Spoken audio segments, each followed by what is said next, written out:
Peppa's Pumpkin Day.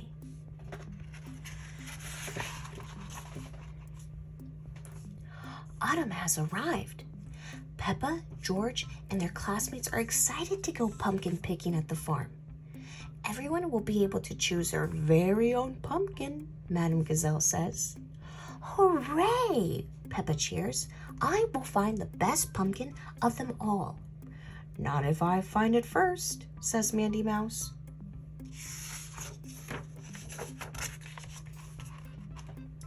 At the farm, there are so many things to do.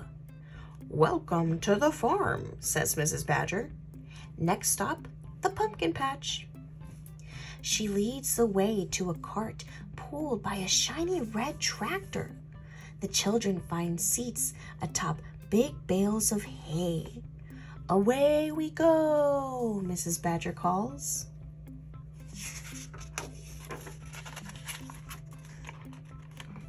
Mrs. Badger and the children sing songs as they make their way across the farm. Soon, they arrive at the pumpkin patch. Peppa and Mandy Mouse giggle as they race to find the perfect pumpkin. Crunch, crunch, crunch. Red, yellow, and orange leaves crackle under Mandy's wheelchair and Peppa's feet.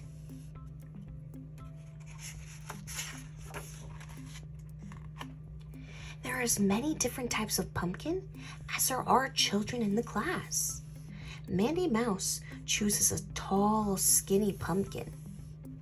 George looks high and low for a pumpkin shaped like his favorite animal.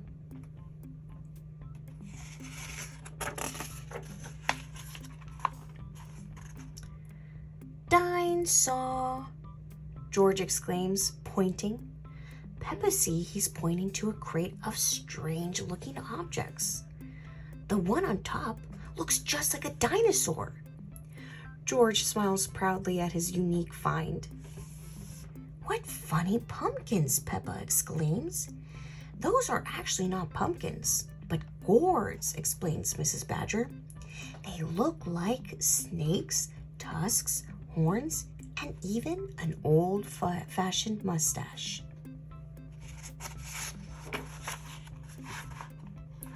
All the children in the class have chosen a special pumpkin or gourd. But all that searching has made them hungry. Peppa and George and their classmates share a picnic lunch in a nearby field. While they eat, they talk excitedly about what they found. Soon, it's time to return home. Peppa can't wait to get back to her house and decorate her pumpkin. Mummy and Daddy Pig wave hello from the schoolyard. Can we decorate our pumpkins and gourd when we get home? Peppa asks. Of course, Daddy Pig replies.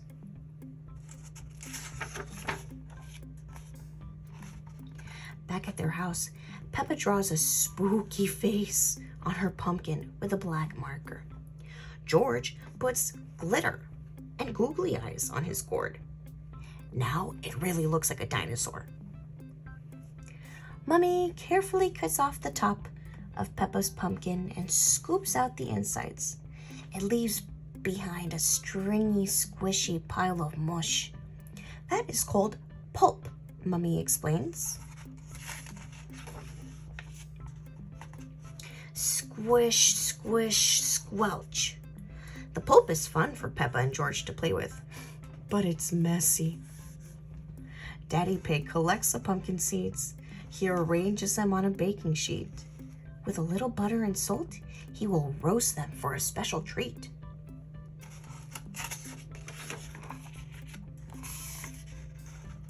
Mummy Pig carves the pumpkin and puts a little light inside it. Now it's a jack-o'-lantern, she says. Or a Peppa lantern. Let's put it outside so everyone can see, Peppa cheers.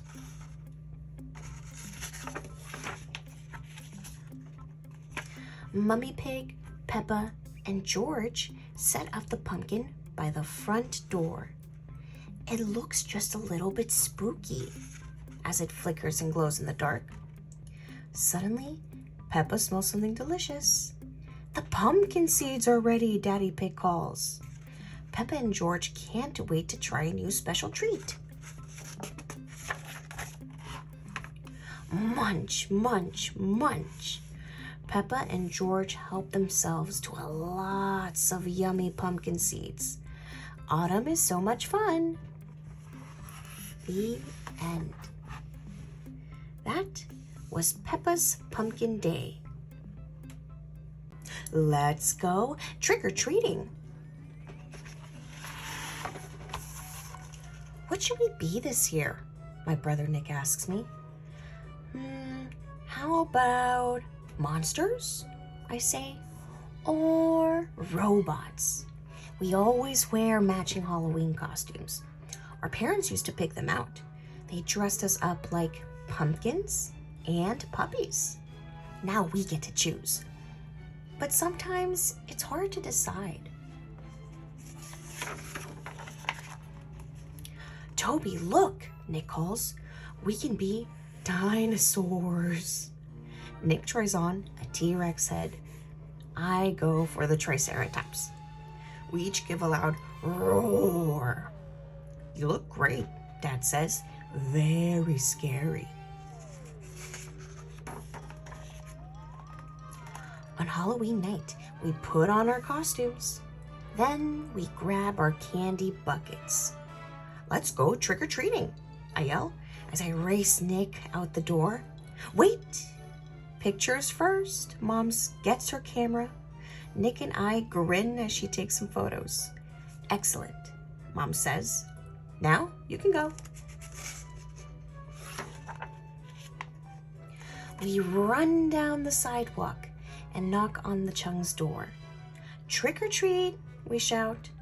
My goodness, I thought dinosaurs were extinct, says Mrs. Chung. But here are two big ones on my porch.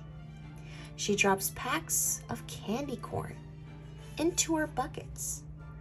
Boys, Dad says, what do you say?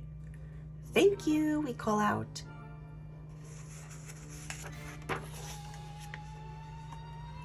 No one is home at the Johnsons' house, but there is a big bowl of lollipops on the step. I scoop up a handful, and so does Nick. Just one, says Mom. Oops. I keep a chocolate lollipop and put the rest back. Nick picks cherry. We go all the way down one side of our street, knocking on doors. There are trick-or-treaters everywhere. Pirates and wizards, superheroes and mummies, vampires and pineapples. But no dinosaurs. I like that. We're the only dinos in the neighborhood.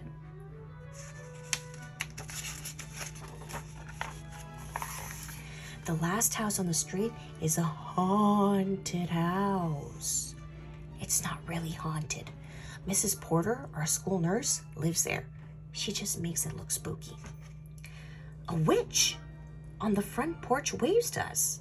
Come in, she says. The witch has glasses, just like Mrs. Porter's. Inside, it's kind of dark. Bats and spiderwebs hanging from the ceiling. Two skeletons sit on the couch. Boo, yells a ghost. Boo, I yell back. So far, I'm not afraid. Then something furry touches my leg. Eek! I scream. It's just Mrs. Porter's dog, Muffin. Everybody laughs. You scared me, buddy.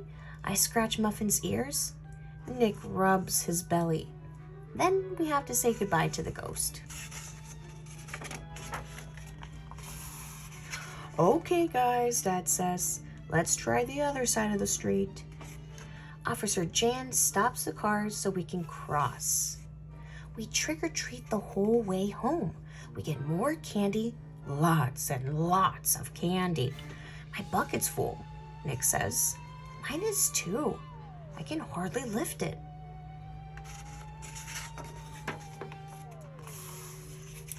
At home, we empty our buckets onto the table. We split up the candy. Nick likes gummy worms, jelly beans, and taffy. I love everything chocolate. You can each have 3 pieces tonight, Dad says. If Mom and I can eat one too. What do you say? I remind them. Please? Asks Mom. No, not that, says Nick. We both say, trick or treat. The end. That was a great story called Let's Go Trick-or-Treating by Lori Haskins Horan and illustrated by Joni Stone. Who's There by Mary Serfozo and illustrated by Jeffrey Scherer.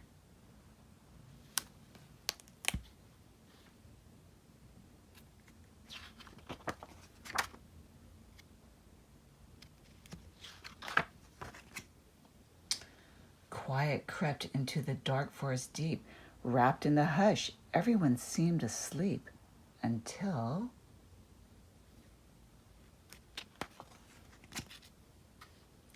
Who's there? Said Old Owl. Who said, ee, ee, ee? I did, said Cricket. It's music to me.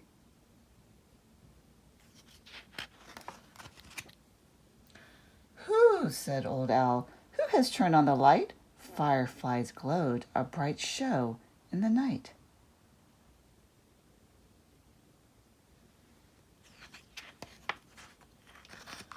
Who? Said Old Owl. Who pads softly like that? Meow, said the cat. Anyone seen a rat?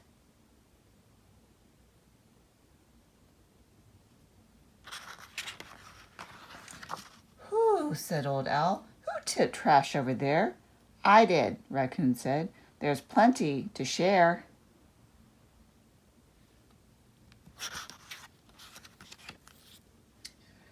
Big yellow moon then comes peeking to see what all the fuss in the forest could be.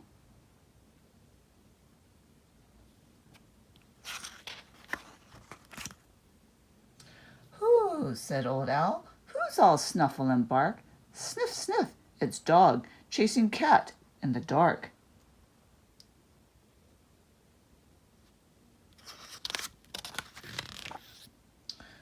Who? Said Old Owl. Who's that hopping on by?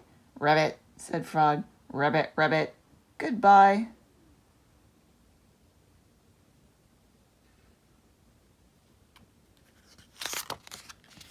Phew, said Old Owl.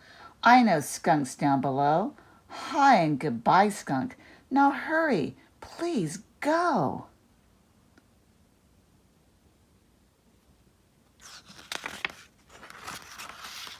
Who's there? Said Old Owl. Who can scurry like that? It's a rat, said the rat, and still faster than cat.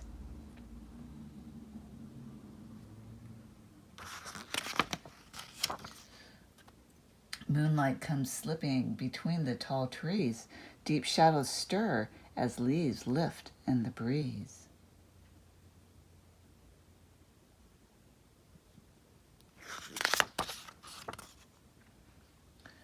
Who? Said Old Owl. Who's that out on the prowl? Oh, yelled Coyote, I prowl with a howl.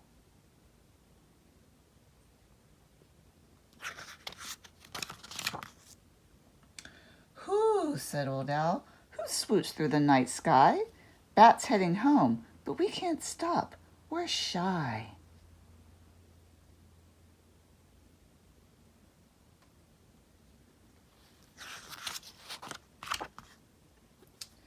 Tired old moon is beginning to fade. Stillness drifts back through the deep forest glade.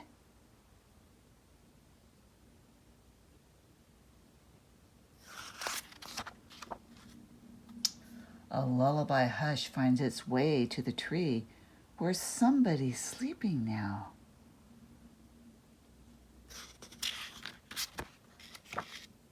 Who can it be?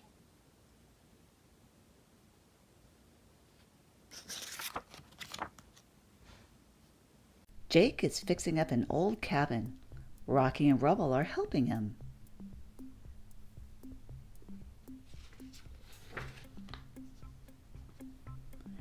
It is lunchtime. Uh-oh, Rubble's food is gone. Jake's lunchbox floats into the cabin. Is a ghost moving it?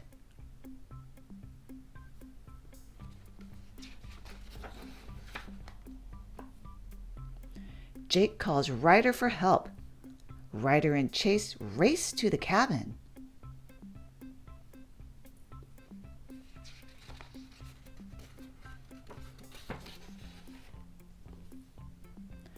Boom!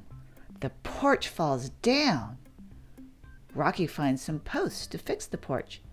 Don't lose it, reuse it.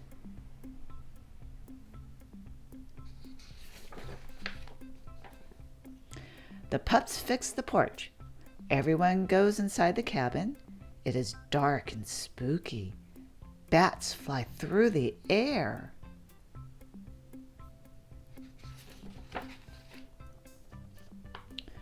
Rubble falls into a secret door. Rubble is missing. Rocky thinks a ghost grabbed him. Ryder does not believe in ghosts.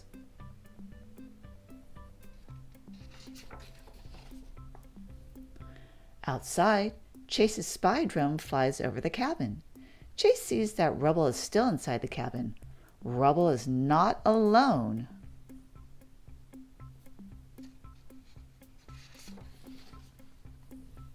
In the cabin, Ryder, Rocky, and Jake look for Rubble.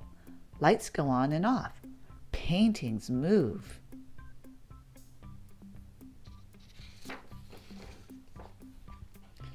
Ryder pushes a button.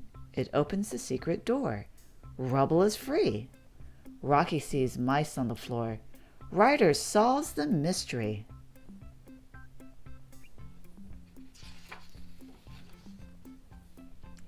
The cabin is not haunted. The mice make the lights go on and off. The mice make the paintings move. They also tickle Rubble's paws.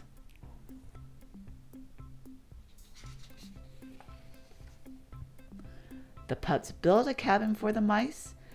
Whenever you are in trouble, just squeak for help. And this has been Step into Reading, Paw Patrol, The Spooky Cabin. This is George. He was a good little monkey and always very curious. One day, George and his friend, the man with the yellow hat, were on their way to a party at Mrs. Gray's house. George could not wait. He liked parties, and he was looking forward to seeing Mrs. Gray. But when the door opened, George did not see Mrs. Gray at all. He saw a witch. "Don't be afraid, George," said the man with the yellow hat. "This witch is our friend." The witch took off her mask. It was Mrs. Gray after all. "Oh dear," she said. "Did I forget to tell you this is a costume party?" George had never been to a costume party before. Inside, he saw more people than he knew. They were all wearing costumes. There was his friend Betsy, dressed up like an astronaut. And was that Bill? Why, he looked just like a mummy. George wanted to wear a costume, too. "I have some dress-up clothes upstairs," said Mrs. Gray. "Would you like to use them to make a costume, George?" Mrs. Gray took George to a room with a big trunk filled with clothes. "Borrow anything you like, George," she said. "I have just the thing for your friend downstairs." George tried on lots of costumes. The first one was too big. The next was too small. Another was too silly. And this one was too scary. At last, George found a costume that was just right. George was a rodeo cowboy. He wore a vest and pants with fringe. He even had a lasso and a hat. If only he could see himself in the mirror. George was curious. Could he see himself if he stood up on the bed? No, he needed to jump higher. George bounced on the bed just a little, but still he couldn't see. He bounced a little more and a little more, and soon George was having so much fun he forgot all about looking in the mirror. He bounced as high as he could until crash! George bounced off the bed. He smashed into the night table and got tangled up in the tablecloth. Suddenly, everything went dark. George heard the people downstairs gasp. What was that? Was that a ghost? A ghost? George did not want to meet up with a ghost alone. He dashed out of the room and went down the hall. He wanted to get back to his friend in a hurry, and he knew the fastest way. He hopped onto the stair rail and sailed, whoosh, down the stairs. It is a ghost, someone screamed. Everyone turned. They looked scared, and they were looking at George. The ghost must be right behind him. George flew off the rail and landed, plop, in the arms of a farmer. But this wasn't really a farmer. It was his friend, the man with the yellow hat. Soon everyone stopped looking scared and started to laugh. That's not a ghost. That's a cowboy, laughed a policeman. That's not a cowboy. That's a monkey, giggled a princess. That's not just any monkey, said Betsy. It's Curious George. Everyone clapped and cheered. They liked George's Halloween trick. You gave us a good scare, George, said Mrs. Gray, and I'm glad to see you found some interesting costumes. Now, why don't I take your ghost outfit so you can join the party? After the guests bobbed for apples, lit jack-o'-lanterns, and played some party games, prizes for the best costumes were handed out. There was one prize for Betsy, and one for Bill, and two for Curious George. You were the best ghost and the best cowboy, George, said Mrs. Gray. Everyone had a good time at the party, especially George. Soon it was time to say goodbye. Good night, George. Happy Halloween! Curious George Goes to a Costume Party by Margaret and H.A. Rays.